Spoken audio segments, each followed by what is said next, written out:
Ana, hoje à tarde, na mesa anterior, a Fernanda Bastos, que está aqui, comentava, trazia na fala dela a importância que o livro teve para fazer com que a gente conseguisse também humanizar a narrativa sobre a escravização, também fazendo com que a gente criasse uma memória que permitisse apresentar a realidade daquela situação. É como se todos nós tivéssemos, e aí digo na qualidade de um estudioso negro, aqui nessa posição de curador, mas um professor acima de tudo, o quanto o livro foi importante para nos criar uma memória daquilo que nos era sempre contado pela voz do outro. Ali na Quendê, a gente tinha um de nós, uma de nós, contando essa história. E aí eu queria ouvir de ti um pouco como que na construção do livro, porque o livro ele nos traz outras perspectivas historiográficas, inclusive. Nos faz pensar, por exemplo, na escolarização e no letramento, na alfabetização e no letramento, por exemplo, de sujeitos escravizados que falavam mais de uma língua. Ou seja, há toda uma perspectiva sobre o Brasil do 19 que aparece naquele livro. Eu queria te ouvir um pouco sobre a pesquisa para conseguir trazer tantos dados e tantas vidas distintas para a escrita e para um defeito de cor. Foram... O trajeto todo do livro, de pensar o livro, foram 2 anos de escrita, 2 anos de pesquisa, 1 ano de escrita e mais 2 anos de reescrita. Então, foi 5 anos de mergulho assim, total no universo do livro. E a ideia desse livro, ou seja, eu sou formada em publicidade, trabalhava com publicidade, nunca tinha escrito absolutamente nada de ficção, mas das coisas que eu mais me orgulho é de sempre ter sido uma boa leitora. Eu venho de uma família super simples, do interior de Minas Gerais. Minha mãe era costureira. E assim, eu me lembro, nessa cidade onde eu morava, Ibiá, eu acho que uma vez por mês ia o vendedor de livro. Então, nas vésperas dele, eu lembro da minha mãe varar noites para entregar costura, para ter mais dinheiro, para comprar mais livro, para durar até o mês seguinte, para a gente. Então, ler, para mim, sempre foi algo muito orgânico. Eu lembro da mamãe varrendo a casa, livro na mão, mexendo panela com livro na mão, e quando a gente chamava a atenção dela, o que ela estivesse lendo, ela começava a ler em voz alta, ali para a gente, e onde que trecho que tivesse, o livro que fosse. Então, para mim, a literatura foi... Eu cresci nesse universo em que isso fazia parte do dia a dia da minha casa. Então, o livro é esse objeto importante. E foi mais ou menos no período... Eu venho de uma família miscigenada, minha mãe é negra, meu pai é branco, e essa identidade mista no Brasil, ela é uma identidade... que eu acho que eu chamo de identidade negociada e negociável. Eu me lembro muitas vezes em que eu falava, eu sou negra, as pessoas viravam para mim e falavam, não fala assim, você é clarinha, não fala isso, você não precisa dizer que é negra. Ou seja, sempre tentando apagar o que de negritude poderia haver em mim. E o Defeito de Cor, eu acho que foi um livro que eu sempre quis ler e nunca achei. E daí, então, falar, então, vamos tentar escrever, vamos ver o que é isso que me dá vontade de ler, o que eu tenho vontade de saber. Até para a construção da minha identidade negra, ou seja, para a consolidação de um trajeto que eu vinha fazendo de construção da minha identidade de mulher negra. De saber de onde eu venho, de saber o papel das mulheres negras na construção do país. E aí, então, foi quando eu estava querendo mudar de profissão, a publicidade eu estava cansada, e aí essa amiga me chamou para escrever um roteiro com ela, e eu, fazendo pesquisa, cai esse livro do Jorge Amado no meu braço, que é o Guia das Ruas e Mistérios. E esse livro está lá no convite, o Jorge Amado fala, precisa de um jovem historiador baiano que queira contar a história dos escravos malês. E eu nunca tinha ouvido falar da rebelião malê, desses escravos, né? E comecei a pesquisar e caí aí nisso que você, porque eram escravos muçulmanos extremamente cultos, eram escravos bem mais caros do que os lotes normais, e eles geralmente eram comprados para que eles fossem os professores dos filhos dos senhores e das senhoras, né? Que é algo que a gente nunca aprende na escola, né? Eu falo que a gente aprende mais sobre guerra de Peloponeso, guerra de Constantinopla, sei lá o quê, do que sobre as rebeliões escravas que realmente tiveram importância no futuro do país e no destino, né, dos que vieram depois. E então eu comecei a pesquisar sobre a rebelião malê. Eu fiquei 1 ano pesquisando pela internet, eu não conhecia Salvador, né, e quando eu consegui finalmente ir a Salvador, foi no dia 1º de fevereiro, dia 2, festa de Iemanjá, fui para a festa do Rio Vermelho, e falei, é meu lugar, não volto mais. Né, fui nessa mesma viagem, aproveitei e fui para Itaparica, que eu tinha relido o Viva o Povo Brasileiro, do Ubaldo, queria conhecer os lugares, me apaixonei por uma casa em Itaparica, né, aluguei a casa, voltei para São Paulo, em 2 semanas eu me desfiz da minha vida inteira, né, e fui para a Bahia. Mas eu não tinha a menor ideia do que era pesquisar e escrever um livro, né? Não tinha noção. E achava que eu não ia achar muito material também, porque a gente sempre fala, Rui Barbosa queimou todos os papéis da escravidão. É mentira. Né? Eu acho que é uma das estratégias também para que a gente não vá atrás dessa história. Né? Então, cheguei lá e comecei a pesquisar, e tinha um material imenso. Né? Eu falei, não, por mim, 6 meses eu pesquisava, escrevia, publicava, né? Vindo da publicidade, é tudo de hoje para amanhã, né? Tudo urgente. E então, quando eu comecei a fazer pesquisa, que eu caí nesse universo, né? Que eu comecei a entender realmente o que era, o que eu digo, o que era a escravidão em Salvador daquela época, porque se você for pesquisar a escravidão em Minas Gerais ou aqui no Rio Grande do Sul, é um outro cenário, é uma outra história, é algo, ou seja, tem elementos em comuns, mas deu-se numa outra conjuntura. E começando a fazer essa pesquisa, foi quando eu descobri a figura da Luísa Maim, né, que eu também nunca tinha ouvido falar. Eu fiz todo meu estudo, né, eu saí de Minas cedo, saí aos 9 anos, fui para São Paulo, então toda a minha vida escolar aí foi em São Paulo, né, e nas escolas, na universidade, para nunca ouvir falar de rebelião malê, de Luísa Maim, de absolutamente nada dessa história que importa para mim. E aí, então, eu falei, eu quero saber quem foi essa mulher, porque eu achei fascinante, né, uma mulher, uma escravizada, século XIX, na Bahia, líder de uma rebelião muçulmana, né? Se a gente pensar no papel da mulher muçulmana no mundo de hoje, né, pensar numa escravizada, num papel de liderança, eu falei, eu acho que é isso, né? E a ideia que eu tinha inicial de escrever um livro só sobre a rebelião malê acabou virando o capítulo 7 do livro, né? E ao descobrir a Luísa, todo o resto cresceu em volta, né? A história tomou outro rumo, outro contorno. E assim, o que eu encontrei dela, né, eu comecei a criá-la a partir de 2 poemas do Luiz Gama, né, que fala dessa mãe guerreira, né, de onde ela veio, ele faz uma breve descrição dela, né, então ele fala disso em 2 poemas e num parágrafo de uma carta autobiográfica que ele também deixa. E não havia mais nada, né? Tem várias versões da mesma história dela.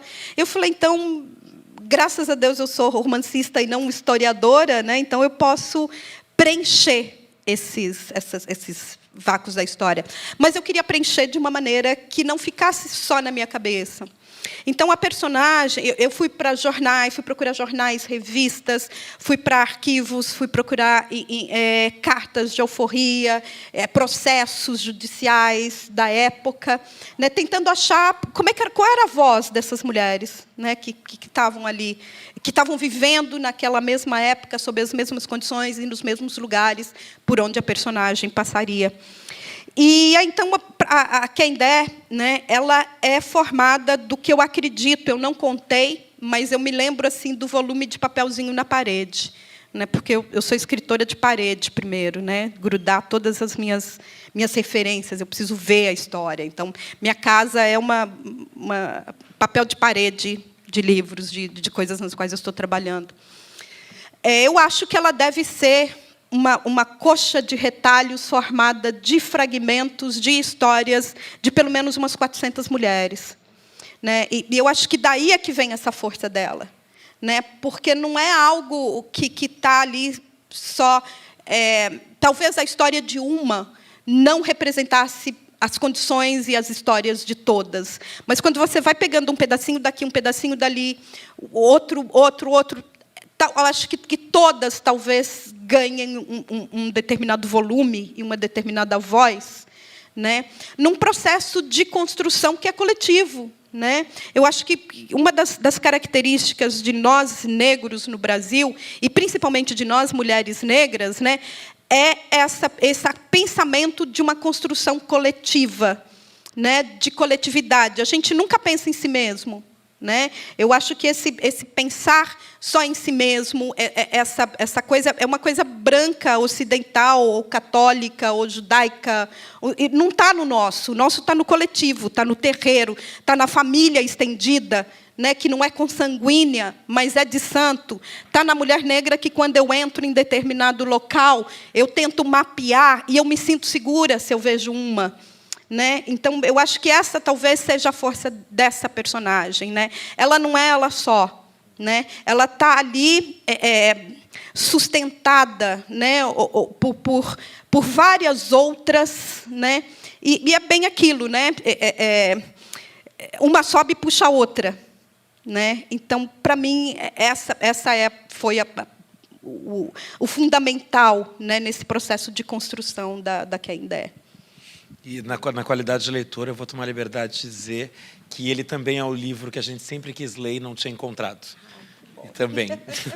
E foi o livro que eu acho que eu também escrevi para agradar minha mãe. Né? Assim, eu acho que é a pessoa que até hoje, assim, tudo que eu escrevo, se a minha mãe não aprova antes, eu não publico, eu não mostro, eu não vou para frente. Né? É a minha leitora ideal. Assim, então, graças a ela também que ele existe, e as dicas dela, porque ela acompanhou todo o processo de escrita, ela ia lendo conforme eu ia escrevendo, e tem histórias assim bem interessantes também de ver o livro, né, no que ele mexia, no que ele não mexia, né, através da leitura dela. Nesse sentido do que o Igor falou, tem um provérbio que o livro vai trazendo alguns provérbios africanos, que diz: se não sabe para onde vai, pelo menos saiba de onde veio.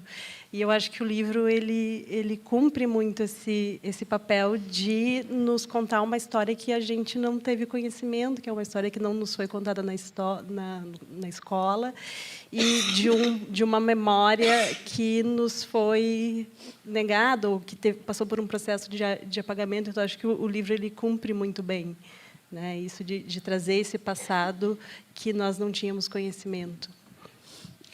Eu vou pedir, então, que a Deide nos dê mais um pouquinho de Candaé.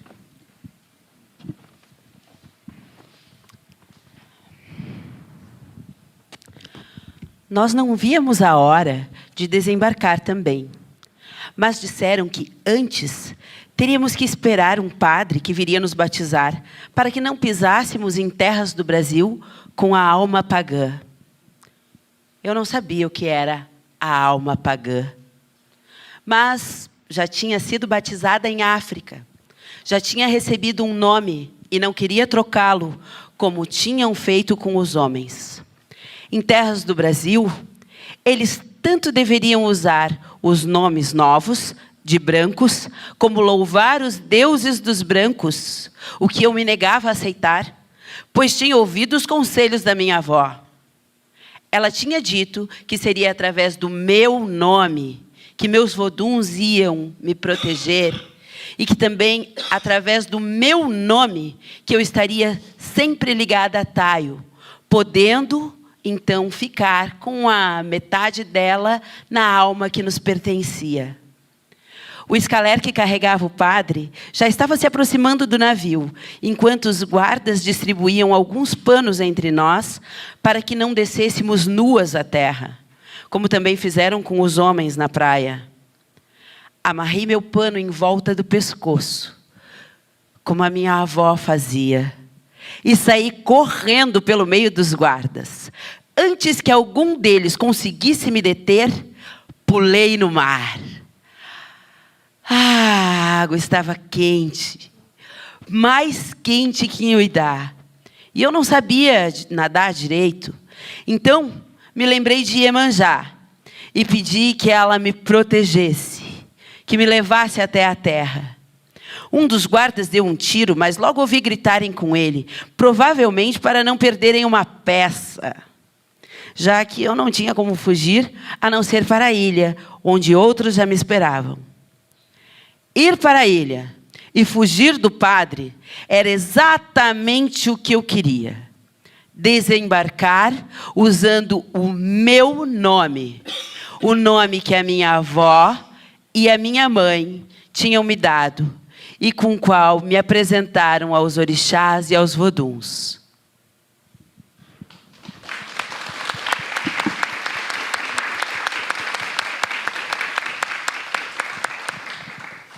Bom, eu vou pedir para a Isis, né, pedir a mediação da Isis mais uma vez, e logo em seguida a gente abre para conversas da plateia, porque afinal o território Quendê é para ser um território de conversa, de troca, e não apenas de um grupo de pessoas aqui em cima do palco falando. Isis. Danada essa guria.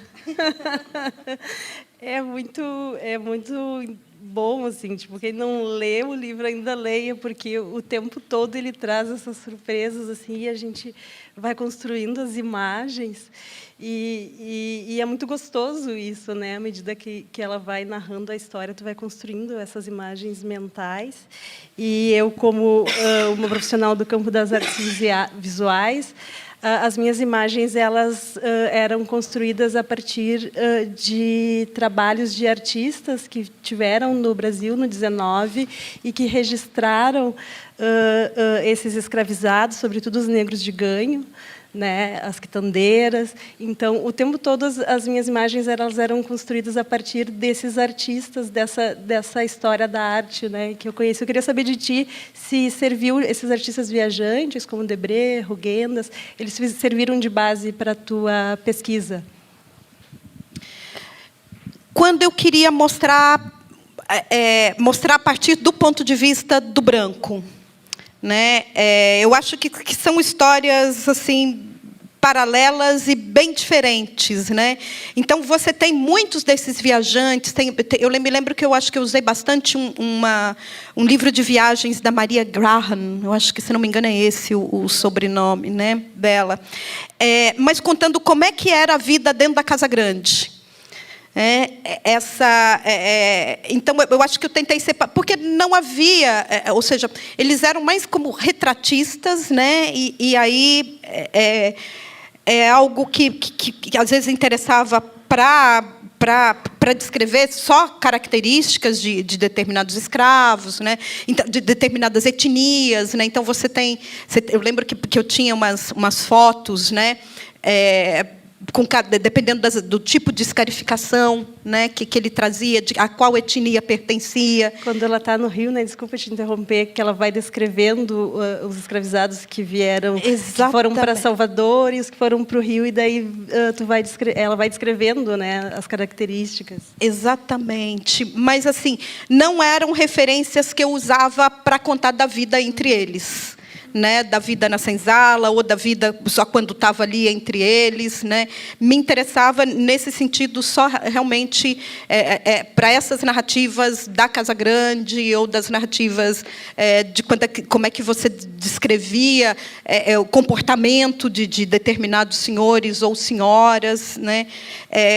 Eu tentei ter esse cuidado, e assim também, durante o período, teve algo que eu não quis usar. Não li Gilberto Freire, na época eu já tinha lido, né, mas eu digo, esse mundo do Gilberto Freire também não me interessa, né, não é uma narrativa que eu acho que representa fielmente o que pode ter sido aquele período, né? Eu tentei realmente dar voz a eles, né? Dar voz a esses escravizados e ver. E tem muita narrativa, né? Se a gente souber procurar. Eu lembro que, assim, em jornais e revistas de época, e aí nisso surge do livro do Gilberto Freire foi bastante útil nesse sentido, mas não os livros de análise sobre, que é um livro que eu não me lembro o nome. talvez esteja na bibliografia aí, que é de anúncios, né, que ele descreve anúncios de jornais e de revistas de venda e compra e aluguel de escravos, né? Mas esse universo de compra, aluguel e venda de escravos, para mim, foi um dos universos mais ricos, porque, a partir de um determinado momento, eu comecei a entender como é que representava aquela história, né? E, às vezes, aprender a ler nas entrelinhas uma longa história que estava ali resumida em 2 ou 3 linhas, né? Eu me lembro, por exemplo, o dia que eu descobri o que era, por exemplo... tinha lá a narração, vende-se escrava de tonsura não raspada. Né? Ou seja, para isso, essa interpretação... Então, ou seja, quando eu entendi que tonsura não raspada... Sabe quando tem aqui o cocoruto aqui sem cabelo? Né? Geralmente isso raspava-se, tem alguns padres, né, que raspam aqui o alto da cabeça, né? Mas no período da escravidão representava, quer dizer, dizia que ela era uma escrava que vendia quitutes quentes na rua. Né? Então, por exemplo, o tacho com óleo fervente, depois para levar para casa, ela apoiava aquilo na cabeça. Onde ela apoiava, o cabelo ia caindo, né? E não nascia mais. Porque, então, ou seja, uma escrava de tonsura não raspada, ela era uma escrava provavelmente ganhadeira, que trabalhava na rua como quituteira. Então, a partir dessa única frase, dá para você criar todo um universo, né, de quem era essa personagem. Então, o que eu tentei fazer foi isso. Né? E eu gosto de detalhe. Né? E tanto que eu sou muito detalhista em algumas descrições. Né? É uma das reclamações, às vezes, das pessoas. Não, mas às vezes tem muita descrição, blá, blá, blá. Mas eu acho que é importante para você entender aquele contexto. Quer dizer, para mim que eu estou falando, eu escrevi um livro que eu queria ter lido para agradar minha mãe. Né? E eu acho que para nós duas funcionou, né? Desse jeito de descrever. Né? Mas eu queria ir ali nesses detalhes, no que está escondido nessa história, do que pode ser tirado dessas frases que inicialmente parecem enigmáticas, né?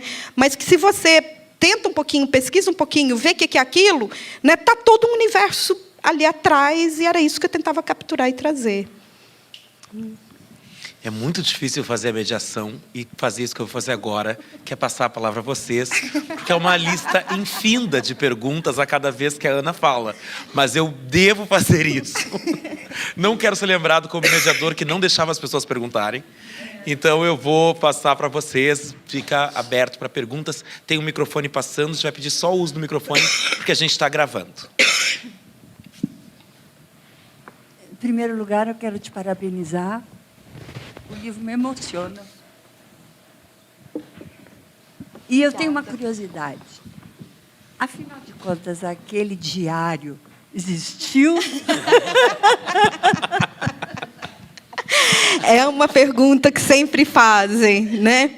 Não, o manuscrito não existe. Né? Ali no prólogo, todo o resto é verdade, menos o manuscrito.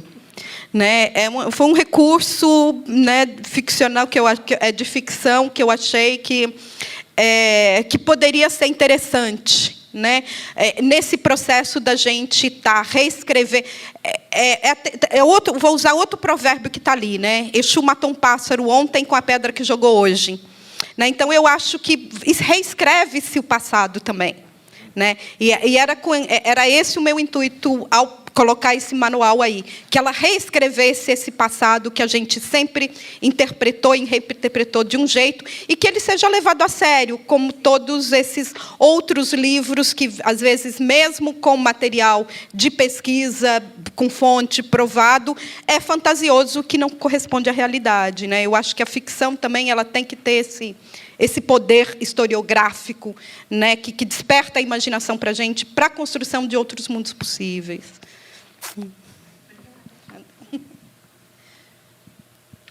Boa noite.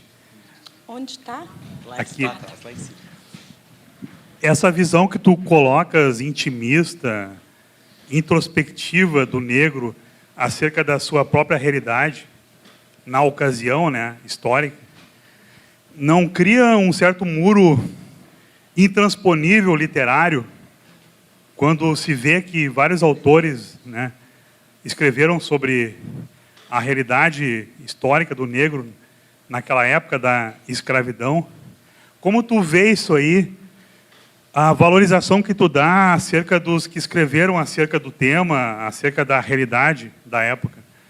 Porque se tem grandes peças literárias, né, grandes aparatos literários sobre a realidade do afrodescendente, essa importância, essa essência na introspecção do negro acerca da sua própria realidade histórica. Como tu vê isso encarando o contexto geral da literatura? Obrigado. Tá. Boa noite. Eu acho que uma das coisas importantes para mim ali, e por isso o livro tem centenas de personagens, né? É uma pluralidade de vozes, né? E cada uma trazendo a sua própria experiência, né? Eu não acho que exista uma história única, né? Eu acho que a gente... um determinado fato ele pode ser interpretado de várias maneiras e contado de várias maneiras, dependendo do lugar de onde se vê, né? E do referencial de experiências e de conhecimento que determinada pessoa vai ter para reinterpretar aquela experiência ou aquela situação, né? Sempre se falou no Brasil, né, como escravos ou escravizados como uma massa, né, como ainda se fala da África quase como se fosse um país, né, sem levar em conta essa pluralidade de vozes e cada uma com a sua cultura, com a sua história, com a sua experiência, com os seus desejos, com os seus anseios, né, com os seus defeitos, com as suas qualidades, né. Então, para mim, era muito importante pessoalizar a história, né, dar nome para isso que a gente sempre chamou de os escravos ou as escravas, né. Não tanto que na época até se vendia através de lote, né? Falava comprar um lote, e esse lote, quanto mais diverso ele fosse, né, de etnias e diferentes, de línguas diferentes, era mais interessante, porque aí eles não tinham como combinar e como se falar entre si, e dessa maneira eram mais fáceis de ser dominados, né? Então, por isso, a maioria das vezes, os grandes compradores de escravos compravam lotes, né? E esses lotes traziam pessoas diferentes dentro dele, né? Então, eu acho que, não sei se você falou de um muro, né? Esse muro, eu não sei se eu entendi direito o que ele seria. Talvez seja no caso de ser difícil para pessoas que nunca leram, do ponto de vista do escravizado, a sua própria história. Olha, eu não estou nem um pouco preocupada com isso, né? Eu acho que não é um esforço que eu tenha que fazer, né, para que as pessoas que realmente queiram entender um determinado período histórico, né, ou seja, eu não tenho que nivelar por baixo, né? Eu acho que eu tenho que contar uma história como ela é, como eu acho que ela deve ser contada, né, sem me preocupar se... eu acho que talvez aqui a gente esteja falando de principalmente brancos, né, se vão se sentir incomodados ou se vão conseguir se relacionar com aquelas histórias. Não. Eu acho que quem realmente está interessado, né, encontra o caminho ali de entrar na história, e por onde que ele te pega e por onde que ele te puxa e vai, né? Quem se sentir incomodado com isso, eu acho que o livro não é para ele, e não estou... eu acho que não é meu papel como escritora. Eu acho que eu tenho que dar o melhor, eu tenho que tirar de dentro de mim a melhor história que eu possa contar, né? Sem me importar a quem ela vai incomodar ou em quem ela vai tocar, né?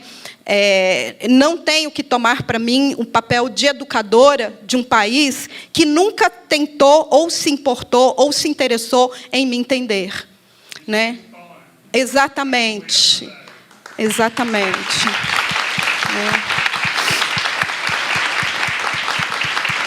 Eu acho que esse papel de educadora, né, a partir das minhas experiências como mulher negra, né, é um papel que sempre é muito esperado de mim, né, esperando de mim, e com vários negros que eu converso também, né?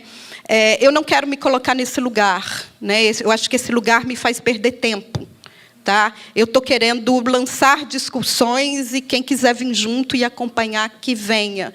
Né? A gente tem aí livros, a gente tem programas, a gente tem pessoas dispostas a esse papel, né? que eu acho que é importante, sim, né? Mas é o que eu acho que não é de todo mundo. Né? As pessoas não podem ficar passivas, né, esperando que eu leve tudo mastigadinho para elas. Não, eu acho que eu tenho um papel, que é contar uma determinada história, né, e quem não entendeu, ou quem não gostou, quem não se sensibilizou, não tem o menor problema, mas o que eu tenho visto é o contrário. Né?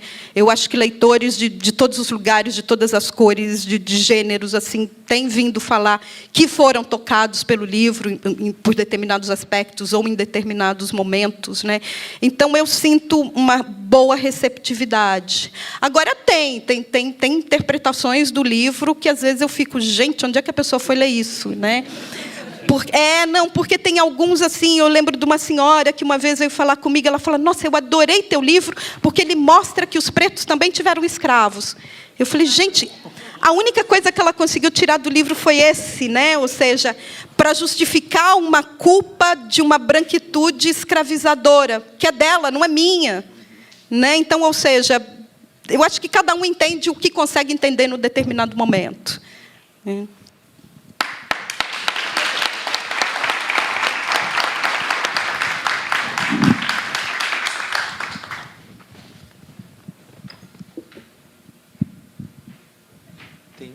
Depois tem mais uma pergunta aqui. Não, pode, isso. Boa noite. Eu me desculpo porque eu não li o teu livro ainda. E eu achando, assim, essa conversa maravilhosa. E quando eu cheguei, tu citaste, assim, como uma coisa solta, Monteiro Lobato nas escolas. Aproveito a perguntar a importância de Monteiro Lobato, se é uma ideia minha, que ele escreveu um livro chamado Presidente Negro, é certo? Uhum. O que tu poderias dizer disso? Desse livro? Eu tenho alguns artigos que eu escrevi sobre isso, inclusive citando esse livro. Assim, se te interessar, eu vou falar um pouquinho só disso aqui, né, mas se te interessar, eu tenho pelo menos uns 3 artigos, está publicado na internet. Um acho que se chama Carta Aberta ao Ziraldo, o outro Não é sobre você que devemos falar, e tem mais um terceiro que eu não me lembro. Então, ali eu vou bem mais a fundo dessa história. Né? Eu não li Monteiro Lobato quando eu era criança, porque eu lia os livros que a minha mãe comprava, então pulei isso. Né? Então, meu contato com Lobato foi através do Sítio do Pica-Pau Amarelo na TV. Né? Então, eu tinha uma outra ideia. E quando surgiu essa polêmica do Monteiro Lobato, que foi que eu realmente fui ler os livros, né?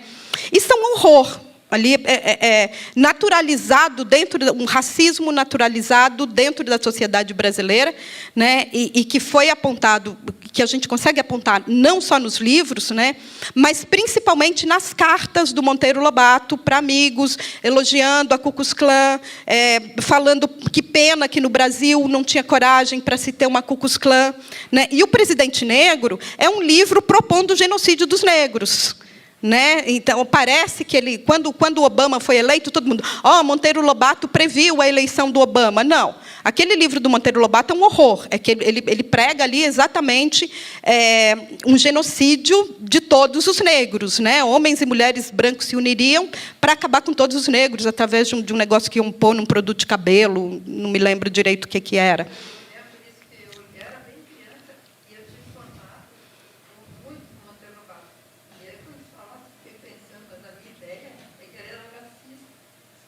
Exatamente. E eu acho que algo, ou seja, Monteiro Lobato, por ter sido adotado como patrono da literatura infantil brasileira, pai da literatura infantil brasileira, durante anos, negros na escola sofreram tendo que ler Monteiro Lobato, né? E não diziam, porque se está validado pela escola, né?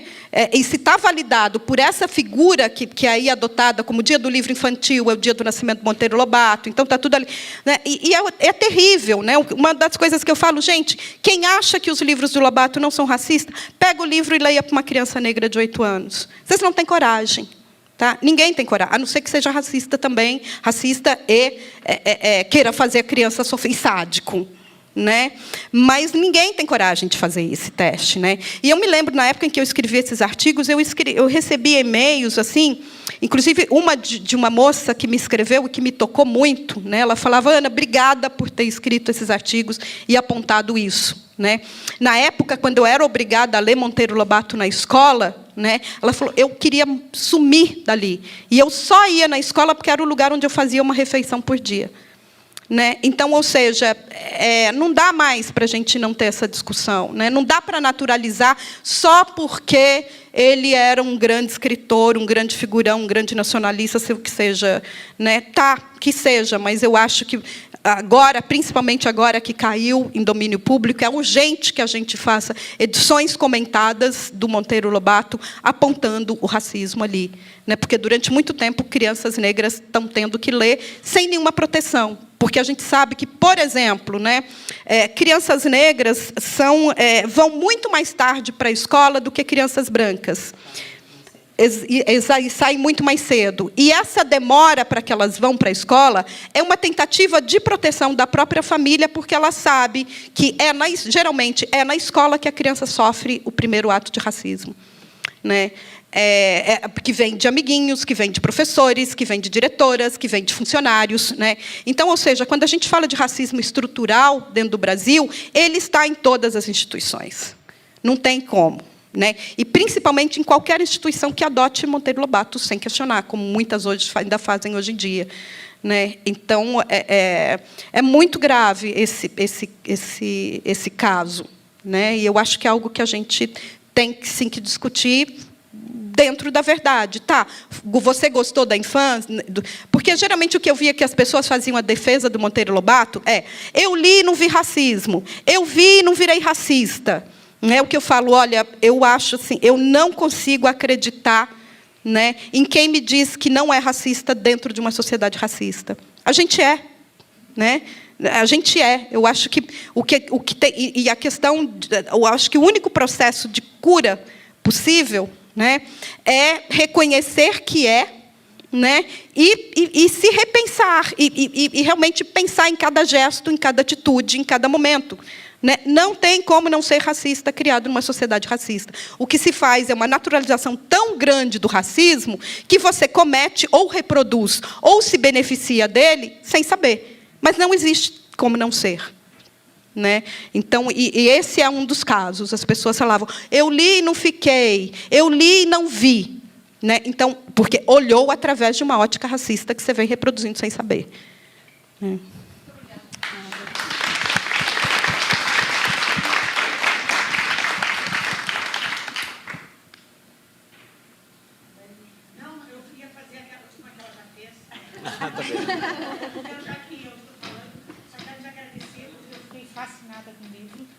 Eu não conhecia, fiquei conhecendo através de uma pessoa que comentou o livro.